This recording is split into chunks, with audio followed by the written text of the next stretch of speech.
Good afternoon. How are you today? Well, it's gorgeous out. It's not too cold. It's not windy at all.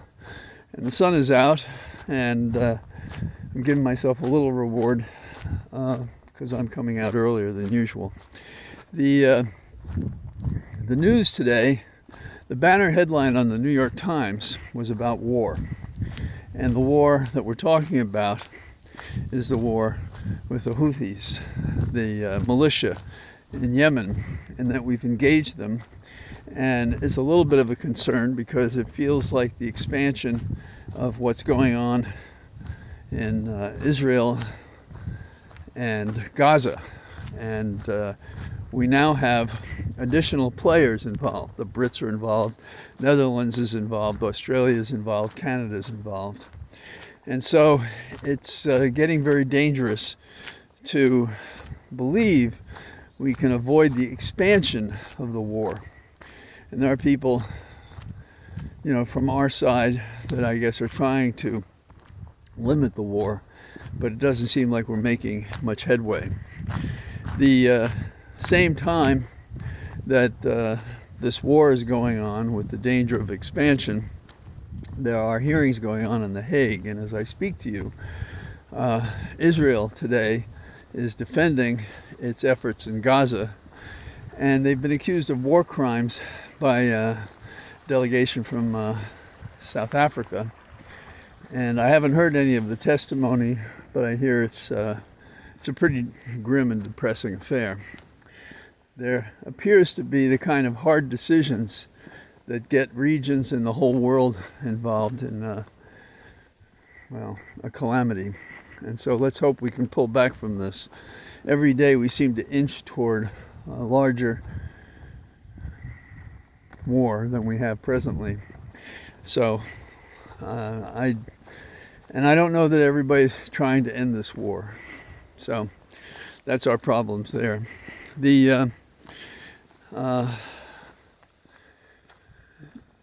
Trump is, as we know, a major problem. And one good example from yesterday is how the judge offered to let Trump speak, but only if he spoke about the facts and the law, and Trump wouldn't agree to that. And so the judge said, well, then you won't speak. Then the judge changed his mind at the trial. And he had no right to speak, and he had a lawyer who was speaking on his behalf. And under those circumstances, you don't normally get to speak yourself as the client. In a way, it's as if the judge permitted it as an allocution, as if the judge did feel on some level the pressure to feel he was above it all by saying, sure, go on and speak. And Trump, of course, did not limit himself to the facts or to the law. And for about 5 minutes, he did one of his rants. Now, in public discussion, you may hear people talking about how they frame the argument. And we, that is you and I, and most people who care about the country, frame the issue in this fashion. Trump is a criminal. It has been proven many ways, and it's being proven and declared in courtrooms in various ways across the country. There is no question that 1,000 people that decided to follow Trump have apparently been prosecuted and received sentences for their misconduct for following Trump, who hope by an insurrection, a challenge to the procedure that normally occurs when there's a transition from one presidential candidate to the next, by challenging it, by stopping it, that somehow or other, by such delay, he would become president. So that's how we frame the issue. And there are issues that are not side issues, but speak to the lack of character, and therefore the lack of qualifications for Trump as a man to lead the country. Indeed, there's even a constitutional provision that, when invoked, bars it. And I believe it's a self-executing provision that can be cited by anyone in America as constitutional law, the supreme law of the land. Now, the other frame of reference is Trump continues the big lie. That is, the election was stolen from him. There was fraud, and there was so much fraud, and it was so extensive that he's been denied the White House, and that's his campaign for office. Now, people all around him have said otherwise. We have, of course, people before he lost the election saying that's what Trump would do. He would declare that he won. And on the evening he lost, no less a counselor than Rudy Giuliani, in a drunken state, somewhat according to reports, went to Trump and said 4 words: just say we won.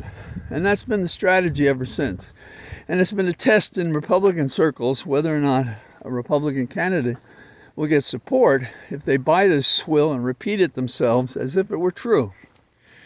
So framing the issue has 2 divergent paths.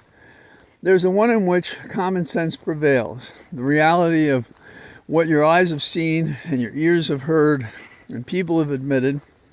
And on the other hand, there's a fiction made up and repeated by people like Fox, or entities like Fox, and others who keep telling the lie.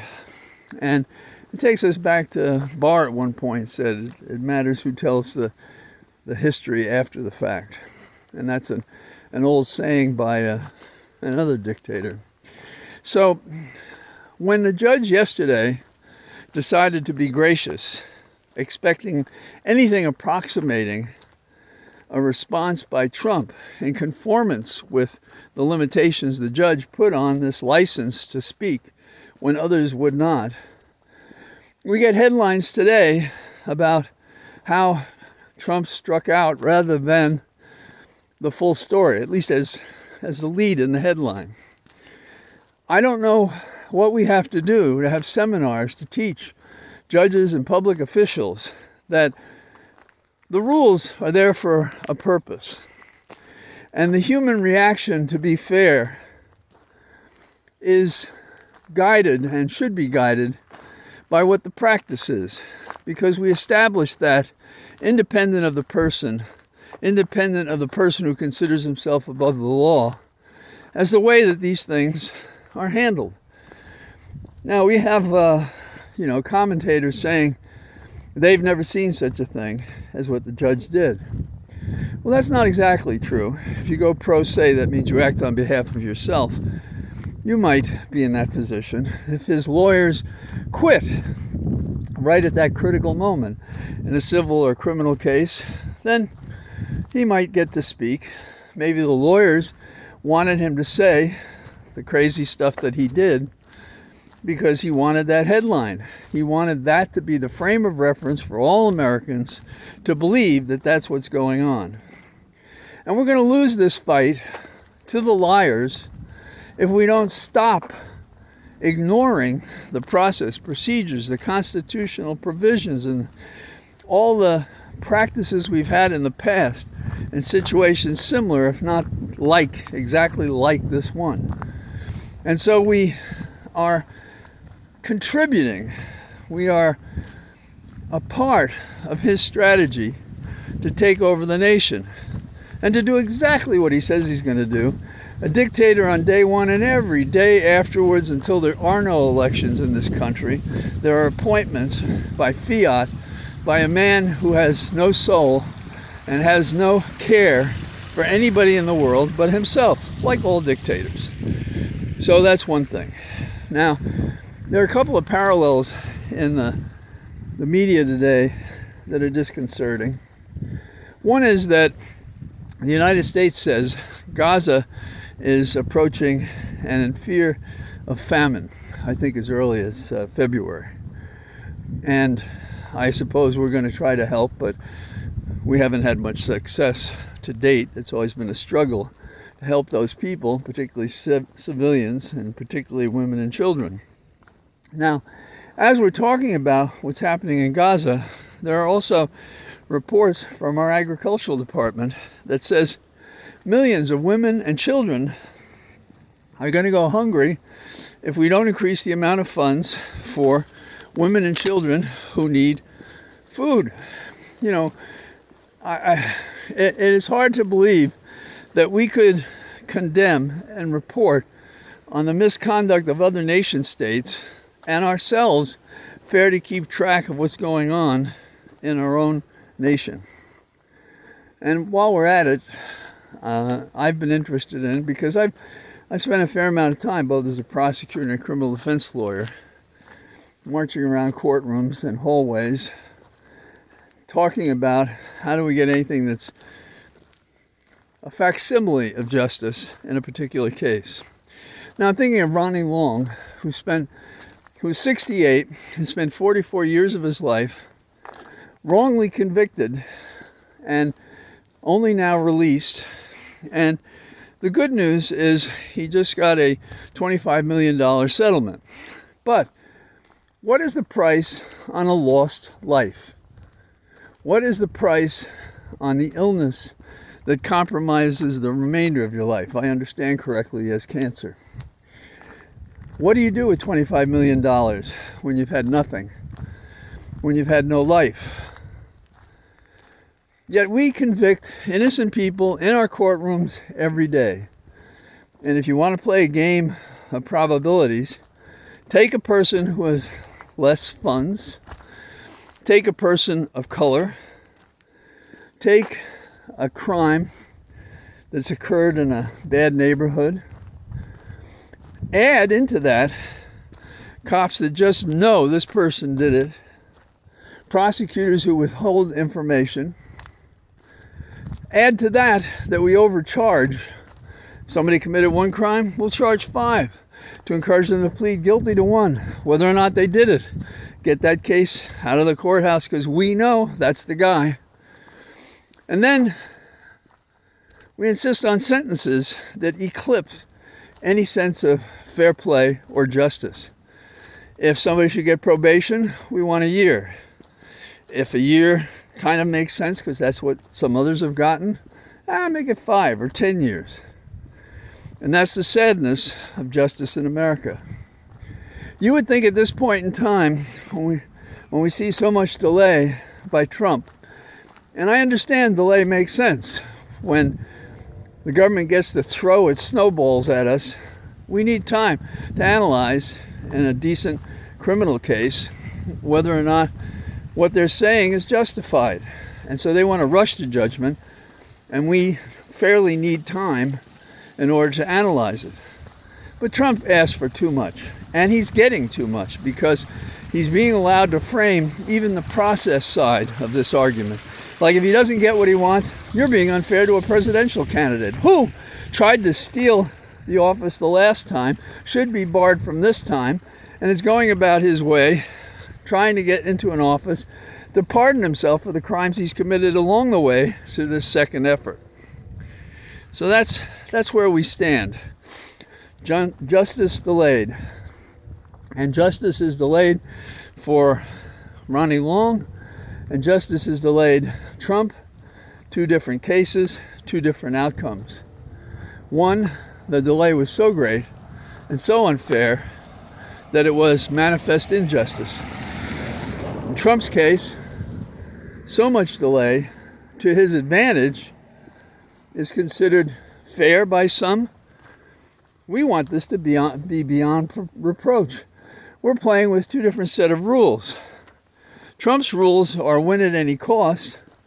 Ours are to ignore his missteps, his malpractice, his coercion, his call out for violence, for bedlam, his continued criminal conduct, even now as a candidate.